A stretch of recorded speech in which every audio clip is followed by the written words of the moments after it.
Damu. Come on, man. It's Damu. And I ain't even a gang member. YSL. Thug probably gonna come home. It's a long time before this trial over, but it's a lot in his favor. And that gang expert just got destroyed. Oh, hell no. Nigga kill over a bitch, but let a rat keep his wife.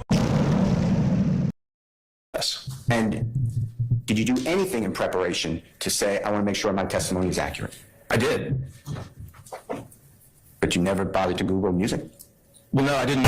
Okay. Sorry, you're still on the road. Yes, sir.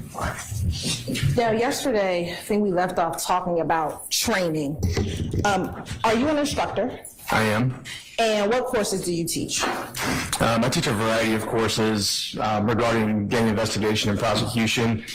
Two of the primary ones that I assist in instructing are the Georgia Gang Investigators Association's Basic Gang Investigator Certification and Intermediate Gang Investigator Certification courses. Exhibit 31. There's a large MOB across his chest, and in red around the O it says Damu. Damu being a Swahili word meaning blood, often used particularly by West Coast Bloods, but is used across the country.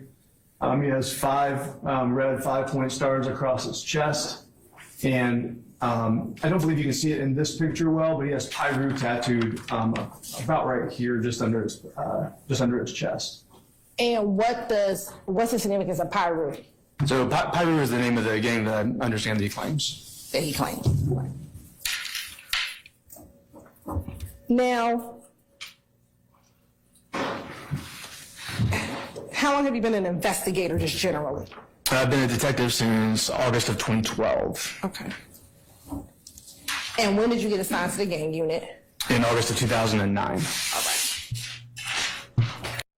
Fernando Crenshaw. He would be the person on the right. Okay, is that the person wearing the beads without a shirt on? That's correct. Okay. Do you know Fernando Crenshaw to go by a nickname? I do. What is that nickname? YSL Mondo. Mondo. Do you believe that Mr. Crenshaw Mondo is a YSL member?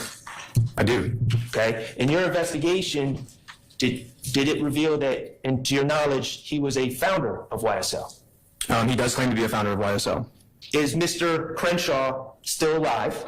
He is. Does he live in the Atlanta area? He does. Okay.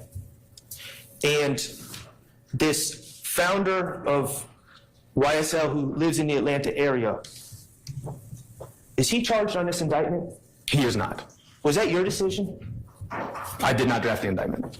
Was it, to your knowledge, the district attorney's office under FANI WILLIS who drafted this indictment? Objection, Your Honor, relevance. Was it the district attorney's office that drafted this indictment? To the extent that I can testify about the district attorney's office's business, I believe it was. I beg the court's indulgence just for a moment. Yes, sir. Investigator Belknap, do you know, as an investigator, you go to court for these cases, correct? I'm sorry? Do you go to court for the cases that you investigate, correct? Oftentimes, yes. Okay. Do you know whether Mondo has ever been represented by FANI WILLIS? Objection, relevance. I stand objection. I have no further questions. Oh, objection. I'm not aware of the extent to which someone helped him get into a studio. You already testified, and it's, forget the number right now, but it's a picture of Mr. Quentin Porter, also known as Boo. You know what I'm talking about? I do. And you mentioned him that he was these might be my words, but an influential person in the area of Cleveland Avenue. Is that fair to say? He was, yes. And we were aware that he and others like him paved the way for Mr. Williams to get into studios and establishments to perform. I have some awareness that Mr. Porter was said to have helped Mr. Williams with both of those things. And Mr. Porter was involved with, these are my words, it's just correct me, almost in charge of, or one of the people in charge of, or a high-ranking member, or a influential person with Rock Crew, which later morphed into, I believe you said, a different gang. Is that true? That question was kind of all over. Would you mind? I apologize. Let me ask again.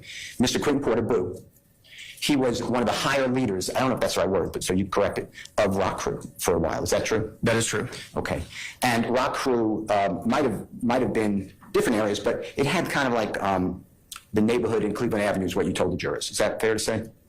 If I tracked with the question, yes. Yes. And at halftime at the Super Bowl, there were explicit references to gang culture. Unfortunately, yes, there were. When you just said, unfortunately, to the question the Honorable Mr. Shard asked you, I just want to make sure that I'm tracking you, okay? You said specifically that a human being showing a crip walk or a C or a gang component, identifier, that's what you use. You said that that's unfortunate that that's being shown at the Super Bowl. Is that fair to say? And if I misunderstood you, just correct me. That's an inaccurate reflection of my testimony. Okay, what did you say?